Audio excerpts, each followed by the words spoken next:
ကဲကောင်းမမကွာတယ်လားစိနေအခုเนาะဒီမြန်မာနိုင်ငံမှာရှိတဲ့တိုင်းသားရဲ့နာမည်လေးတွေကိုတဲ့အနောက်ပိုကင်လို့ဘယ်လိုခေါ်လဲဆိုတာကိုဝင်ပြပေးပါလို့လာပြီးတော့မှဒီမှန်ထားလို့ပေါ့เนาะအခုပြန်ပြီးတော့မှပြောပြပေးမယ်เนาะ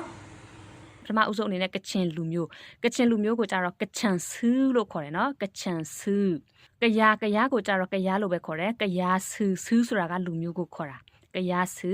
နောက်တော့ကရင်လူမျိုးဆိုရင်ဖလုံးဆူเนาะနောက်တော့ချင်းလူမျိုးဆိုရင်ချန်လို့ခေါ်တယ်เนาะချန်ဆူเนาะချန်ဆူနောက်တော့မွန်လူမျိုးကိုကြတော့မွန်အဆူလို့လည်းခေါ်တယ်နောက်တစ်ခုကကြတော့ယိုခရိုလို့လည်းခေါ်တယ်เนาะယိုခရိုเนาะအဲ့ဒါကမွန်ဗမာကိုကြတော့ပယန်းလို့ခေါ်တယ်ပယန်းရခိုင်လူမျိုး